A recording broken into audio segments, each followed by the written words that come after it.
now entering the truth zone, deep into the vortex of the information revolution with your host, Michael B.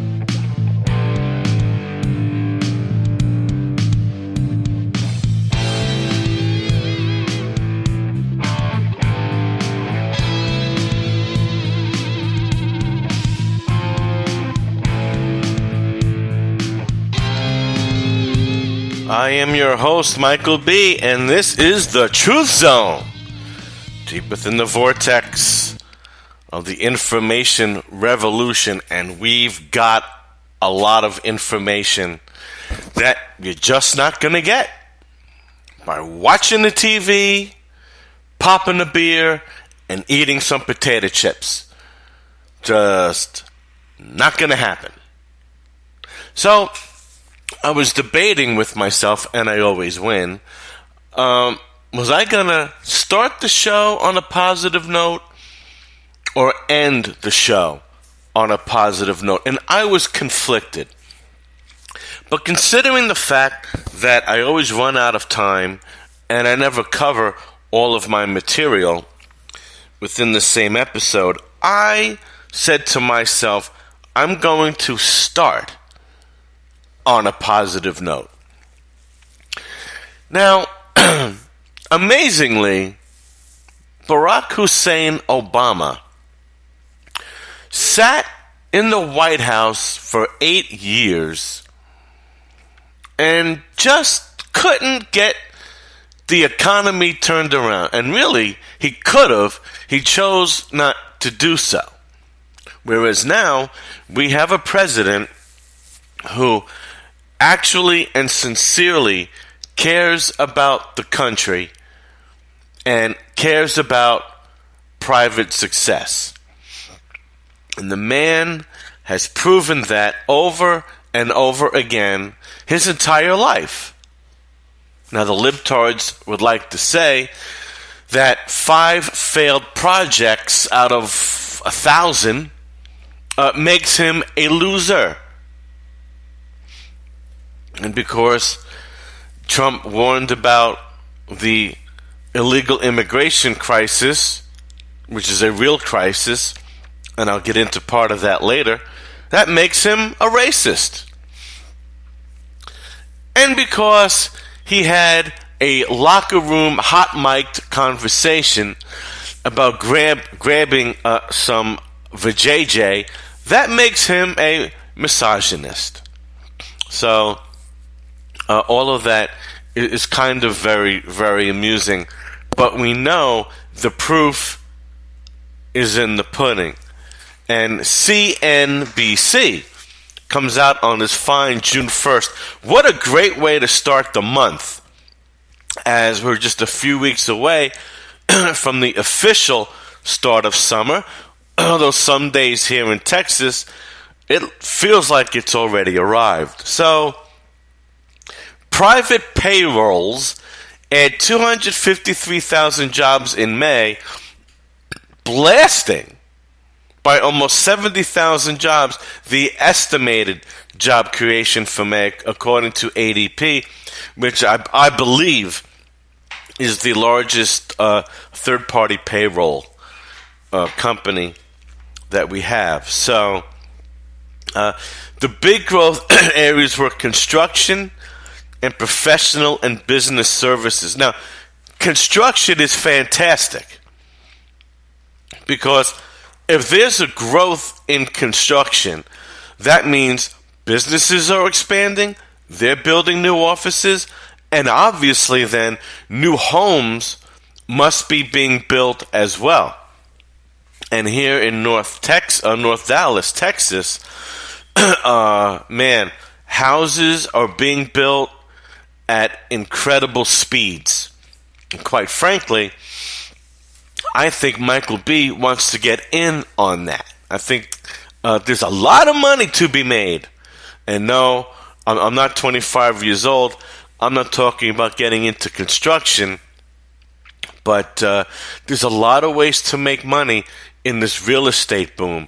And I'll tell you what, if Donald Trump continues to exude confidence in the private sector, and we keep seeing movement like this, the real estate market is going to do even better, and I want some, and I'm going to get some, if you know what I'm saying. So again, the job creation surged in May due to a jump in construction positions and a boom in the professional services. Private payrolls increased by 253,000, well ahead of expectations. Economists surveyed by Reuters expected the report to show that private payrolls grew by 185 in May from 174 in April. The growth is 3 times the rate of the growth in the underlying labor force. Mark Zandi, the chief economist at Moody's Analytics, told CNBC.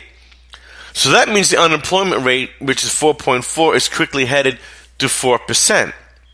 This labor market is rip-roaring and getting really tight. Now, just be careful with this 4.4%.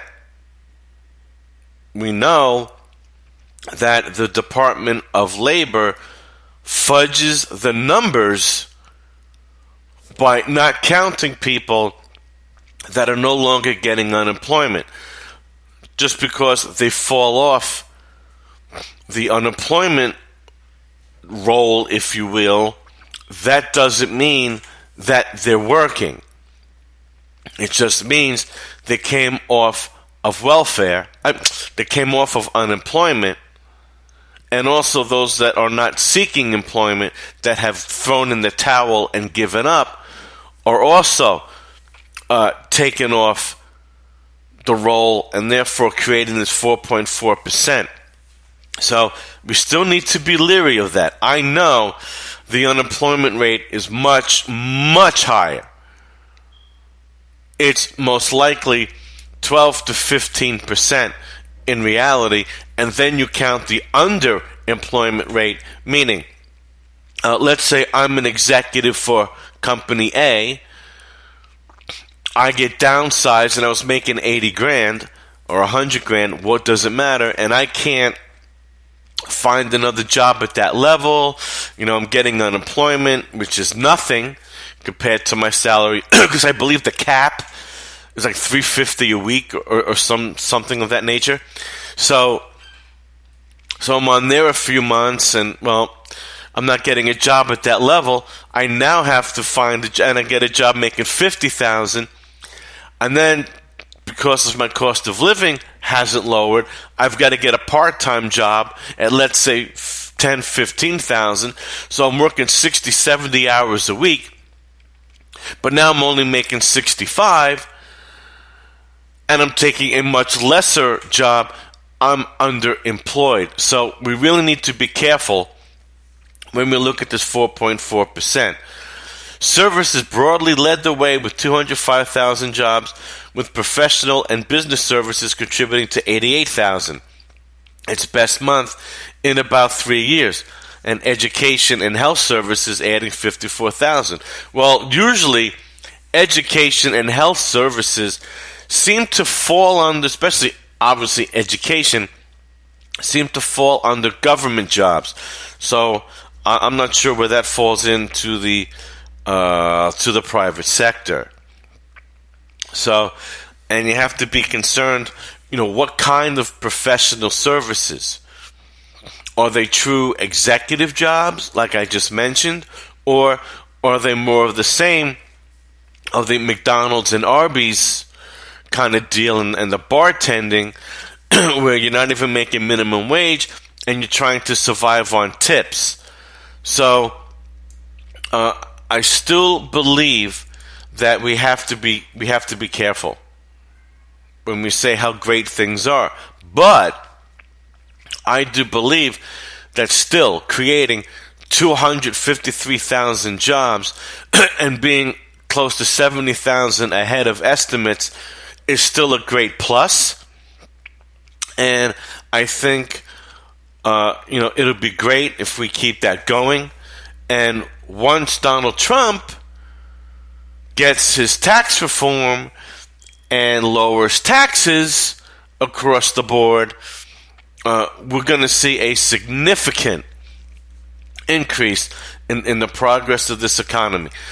Now, more good news. Now, he calls himself an independent, but I think we can agree that in his last term as mayor of New York, he was a flaming libtard. I think that's fair to say. But Michael Bloomberg, the former mayor of New York, thinks there's a 55% chance that President Trump will be reelected in 2020. And I kind of like that from libtard Michael Bloomberg. I think that's a really big deal. So I guess that's one person in particular that doesn't think that Donald Trump is going to be impeached, or that Hillary Clinton is going to make a comeback, or Joe Biden is going to be given CPR and resuscitated for 2020 and give it a shot against the Donald. So I think that's really encouraging. Personally, Michael B. is going to say right now, after this Russian investigation crap is finally put to bed, and it's going to grow a little more. No, they're going to pull this one, pull that one. It's going to grow a little more, okay? It's going to. But it's going to be squelched. I'm going to say somewhere halfway in 2018, it's going to be put to bed. And it's really going to show that if there's been any Russian collusion, and there was Russian collusion, you're going to find that the Clintons have been doing that for years. You're going to find Podesta and his brother have been doing that. And we got to have arrests made. And Comey has to be first. And speaking of James Comey, I have a nice audio clip. It's from an amateur. I'm an amateur. From YouTube. And it's good. It's good stuff. It's declassified docs, which are not easy to find. You got to do some research on it. And this is a good clip, which I'll be playing shortly.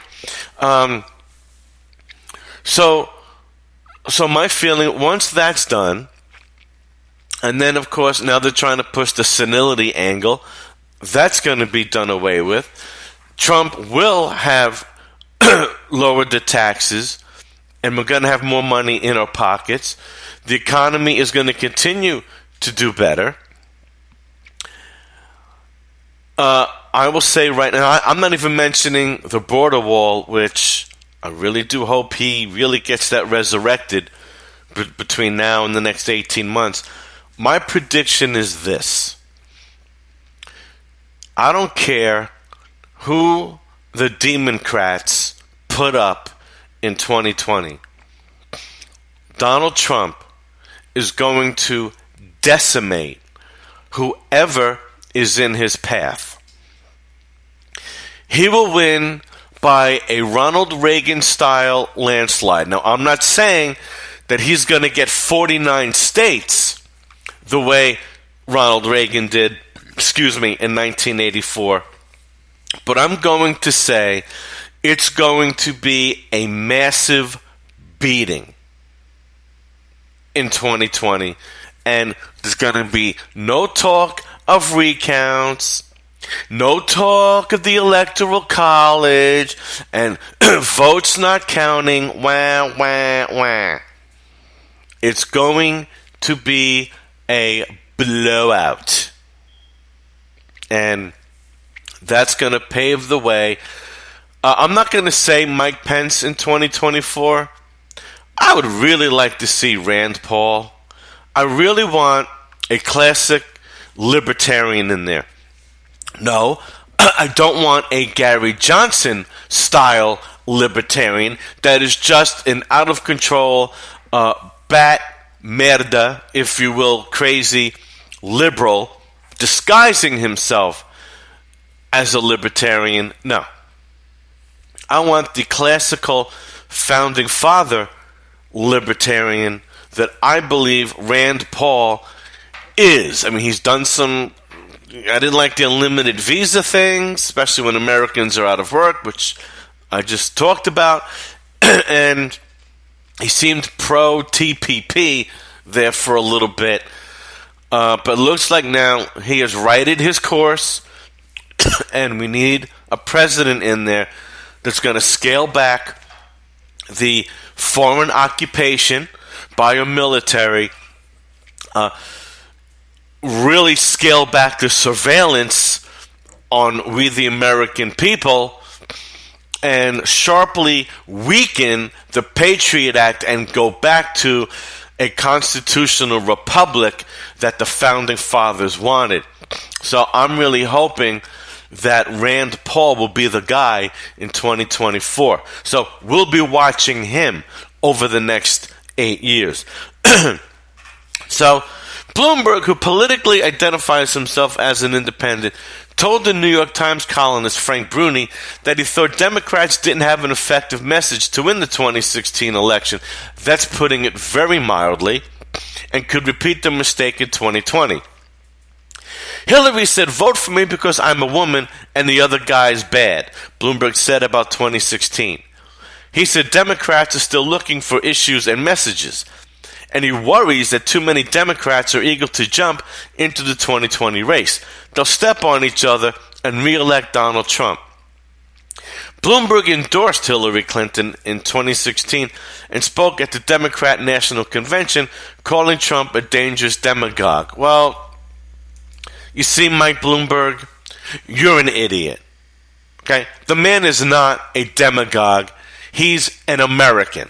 He's a real American, putting America first, which, gee, I don't know, a very strange idea, perhaps, but I think it's a great idea because that's what you're supposed to do.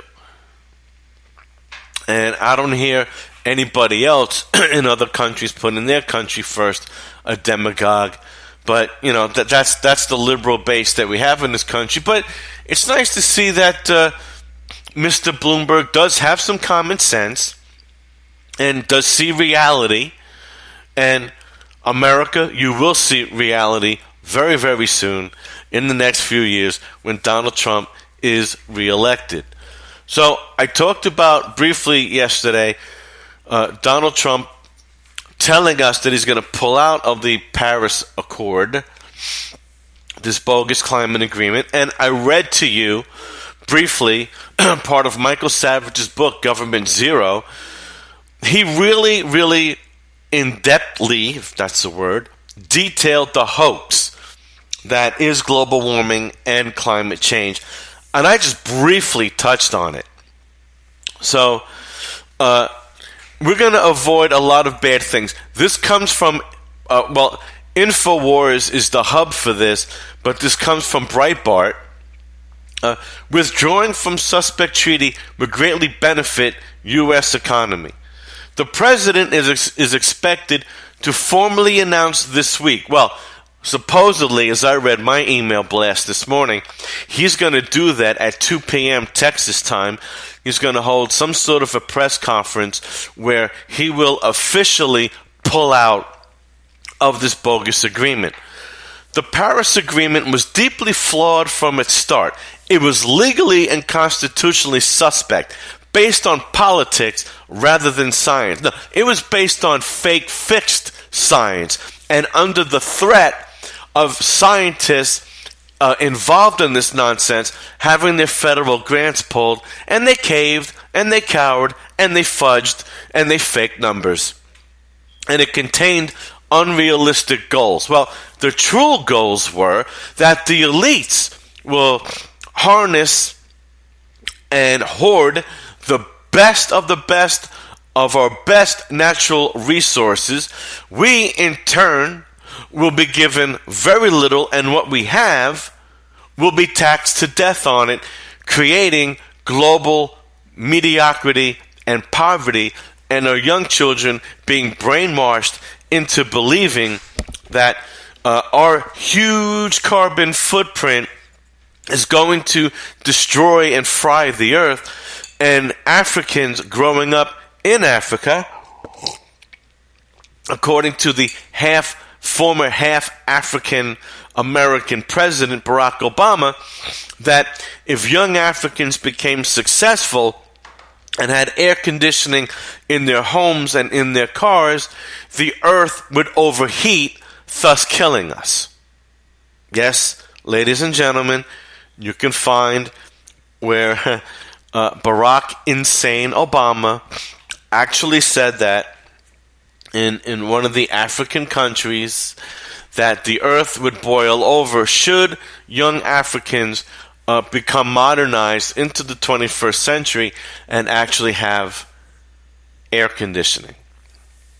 So it promised not only a dramatic expansion of the administrative state and a huge increase in the regulatory burden on American businesses, it threatened to put the brakes on U.S. economic output at a time when most economists think the U.S. will struggle to achieve even a meager 2% growth. Now, I disagree. Again, you look at the JFK administration and the Reagan administrations, you look at those, when taxes were lowered, economic growth exploded. Now, the libtards would tell you, he created a huge deficit. The debt exploded under Reaganomics. It was a failure. No. It was not the tax cuts that caused the debt to go up. It was Ronald Reagan's broken promises of shrinking the government. He promised on day one, as I recall, as a 16-year-old, that he was going to get rid of the newly formed, under James Carter, the Department of Education. Not only did he not get rid of that department, it grew under Ronald Reagan. Ronald Reagan grew the government exponentially in his 8 years. He drastically increased government spending. And yes, I'm blaming Ronald Reagan because he signed off on it. The CEO is responsible for what the underlings do. And I understand that he had a Democratic majority Congress to work with, but guess what, dude? You got to stick to your promises no matter what happens and let the chips fall where they may. He didn't. He exploded the government growth, exploded spending. That is what grew the debt, not the tax cuts. So I truly believe that if Trump keeps his promises of dropping our taxes, creating better trade treaties that benefit the United States of America, I truly believe we could have 4, 5, I'm going to stick my neck really out there and say 6% growth in a lot of quarters. I think we can do it. I know we can do it. We've got the best workers. We've got the best business people. We've got the best of everything. Yeah, America is number one. We've proven it. And we can do it again. And we will do it again if Donald Trump sticks to his guns and fulfills what he's promised. And he can do it. So anyway, that's my little mini rant. It's likely, and that's the Paris Agreement, was already acting as a drag on the U.S. economy.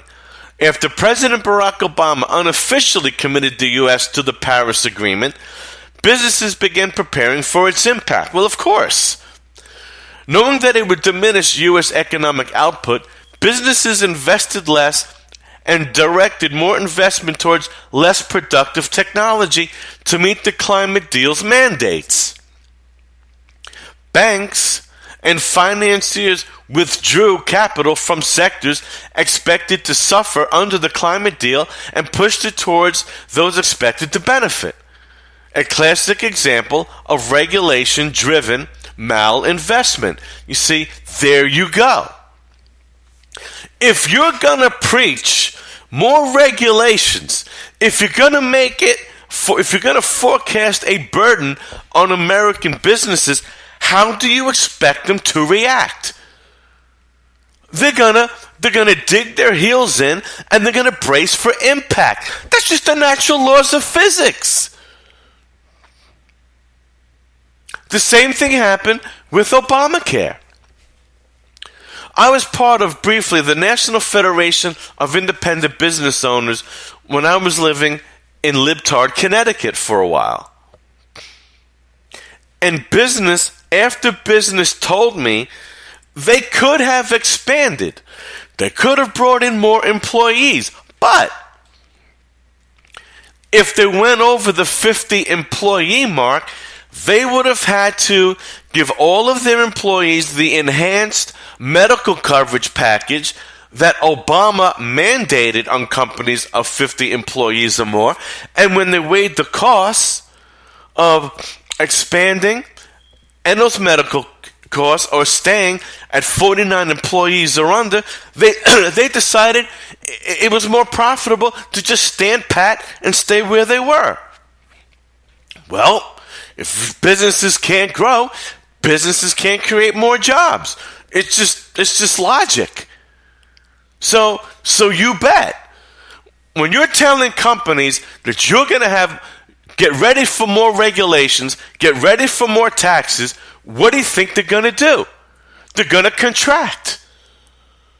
So Barack Obama purposefully kept the economy down, and he kept America in, sorry folks, I'm going to call it the Great Depression Part 2. And it was. It was just as bad as the 1930s. You all don't, maybe a lot of you don't think so, because one thing people don't remember, that right up until the 80s, matter of fact, or even the early 90s, I believe, well, yeah, before the internet, you had to physically go to the Department of Labor, might as well call it the Department of Unemployment, really. You had to manually fill out forms. You had to manually go back and have appointments showing that you're looking for work. And I don't think you had direct deposit then. I think you received a physical check in the mail. Ladies and gentlemen, if the Great Depression Part 2 that happened in 2008 happened without the internet, you would still see to this day people lined up around an entire block. The Department of Labor would be absolutely flooded. There would have been bedlam in the streets. These last 10 years, like you could not imagine. The internet shielded us from seeing the true ramifications of this depression. That's why the media and the mainstream economists never called it a depression. It was called a recession, and we're recovering. Yeah, it's a slow recovery, but we're still moving forward. No, we weren't. No, we weren't. You were just spared the physical sight of it all because of the internet. You keep that in mind. So the next subject, again, it comes from Infowars.com. Well, Hillary Clinton, that true piece of work is at it again. And I'm glad that she keeps mentioning Infowars, because that's just going to expand Alex Jones's business, which I someday would like to be a part of. So Hillary Clinton says, and this is by Paul Joseph Watson, I lost the election because of Infowars and WikiLeaks. Hillary Clinton is still blaming everyone apart from herself for her election loss almost 7 months later. During an on-stage interview at the Code Conference today, I believe that was yesterday, Clinton ran through the usual baseless conspiracy theory about Russia coordinating with WikiLeaks to sabotage her campaign.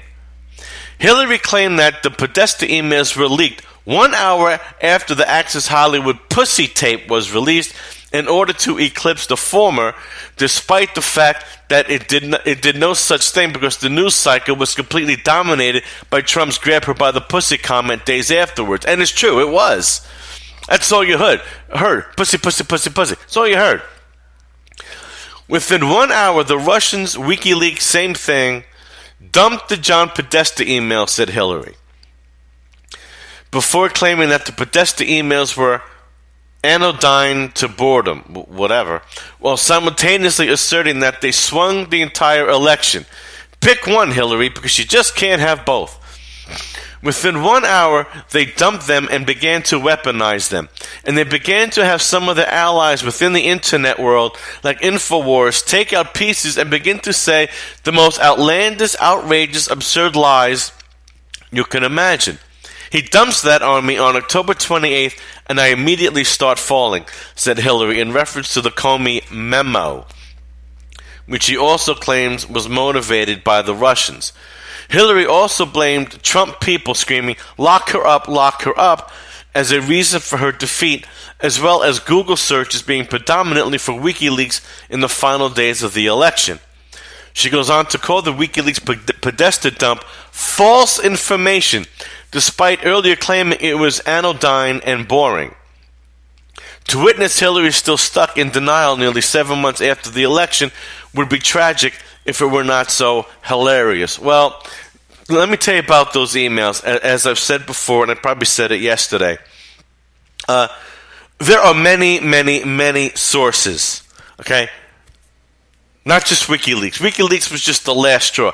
I've known the disgusting history of the Clintons and, yes, the Bushes for many, many, many years, okay? I mean, you don't want to know. You don't want to know some of the disgusting things. And as I said yesterday, I will be watching out for George P. Bush. And if he does rise to power, I will be talking about the Bush crime family. Believe me. And you think the Clintons are disgusting? Well, they are, but they're still a bunch of Arkansas rednecks. The Bush family is global and imperial. Believe me. And I'm saving that stuff for the appropriate time. Now, I'm going to play a clip about declassified docs, more stuff on James Comey, more damning evidence that he must be the first to be indicted and arrested. And then hopefully he'll start singing, which will be the bridge to putting Hillary and Barack Obama in orange jump suits. Here we go with this clip. Declassified documents show that Jim Comey isn't so squeaky clean after all.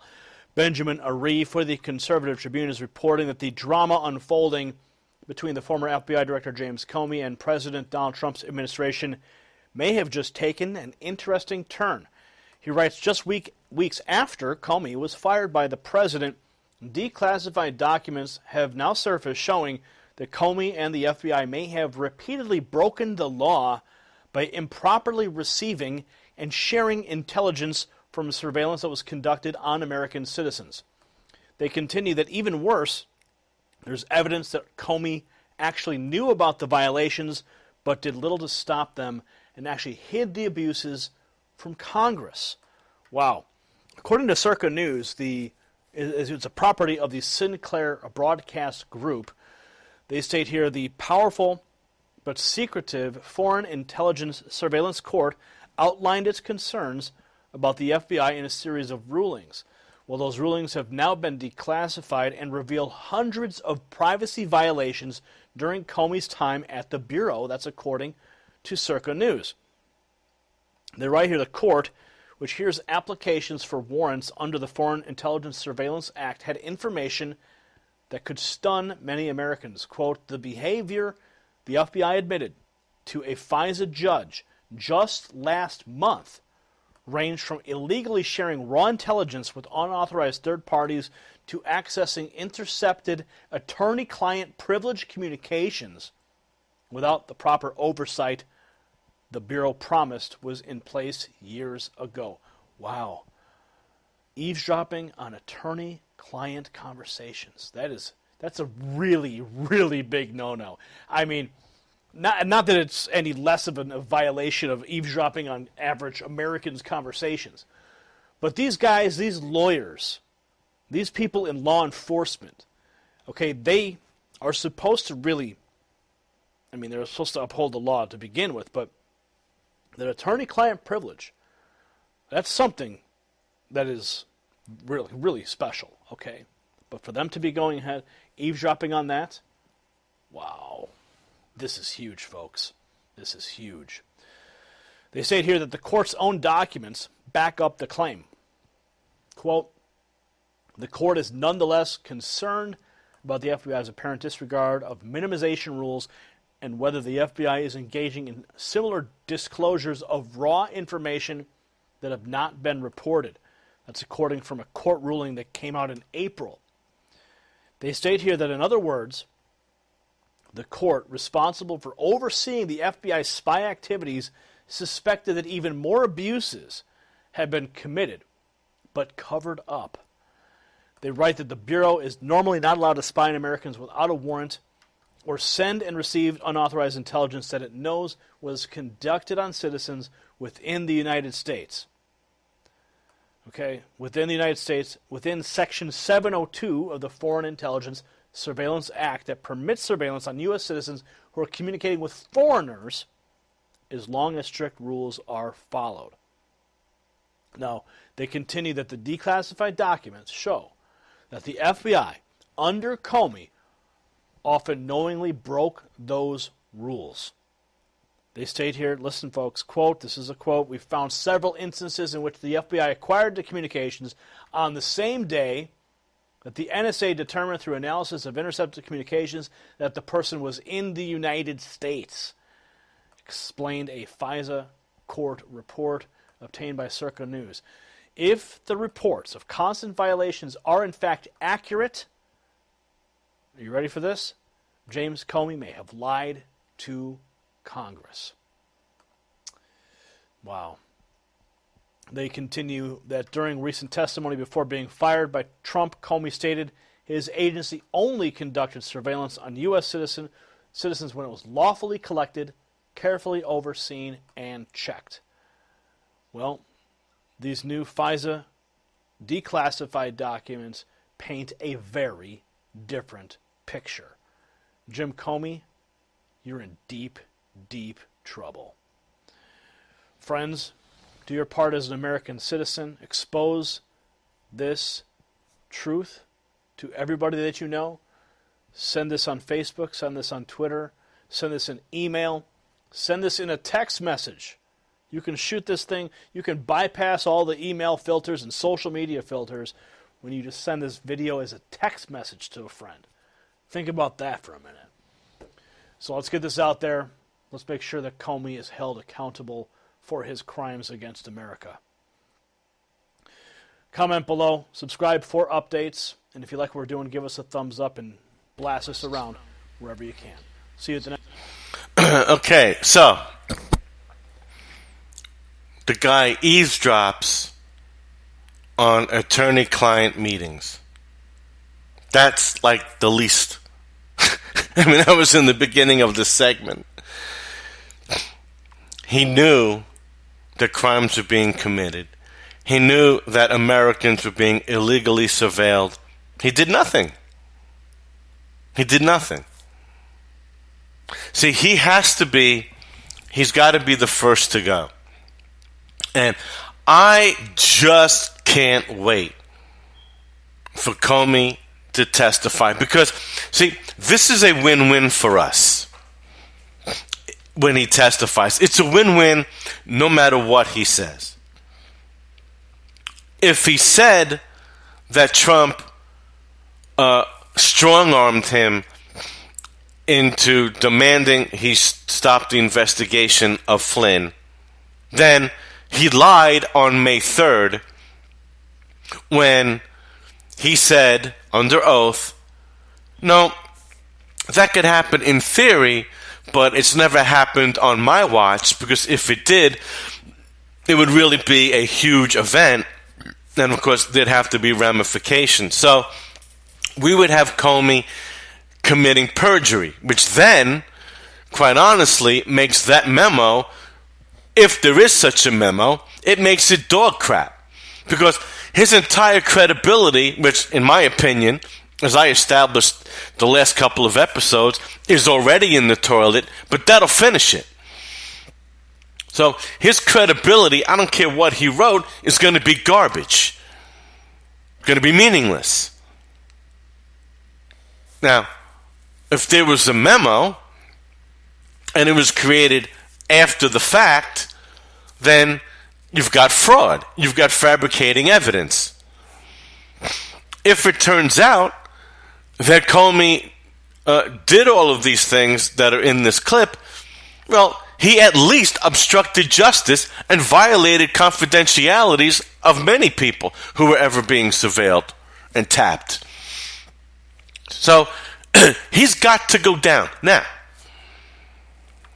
if it's established that Comey did all of these things and the Trump administration lets him walk, and they say, well, you see, I've disproven, see, nothing happened, there's no collusion, I didn't force Comey to do anything, now I could just conduct business as usual and not prosecute anyone, well, then I think that'll send a message to us that the elites in this country, this special club, can do absolutely anything they want, even to the point of creating an atmosphere where the American people and members of Congress are demanding Trump to be, or any other president, sitting president, to be impeached over a false agenda and false evidence and perjury and testimonies, the whole 9 yards.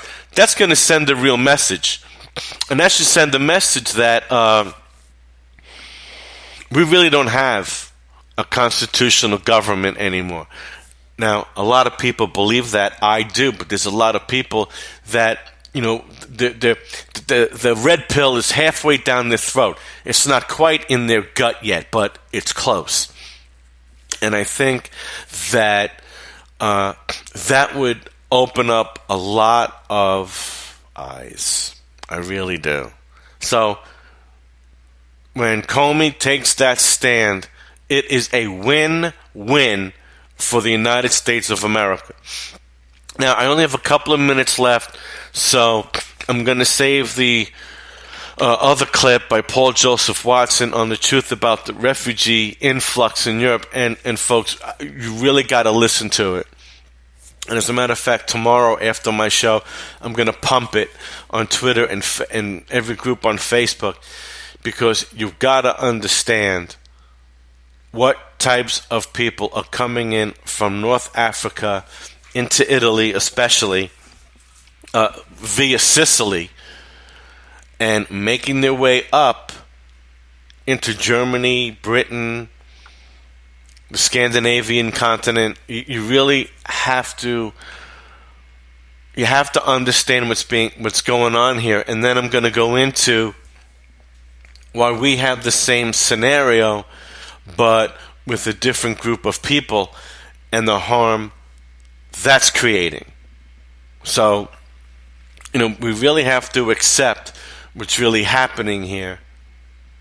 And we really have to push back, like Poland, like Hungary, and like Japan are, which they're never on the list of Islamic terrorist attacks. Speaking of which, I'm going to conclude the show with this last piece. Now, I talked about it yesterday. It wasn't on the board yet on the religionofpeace.com/attacks.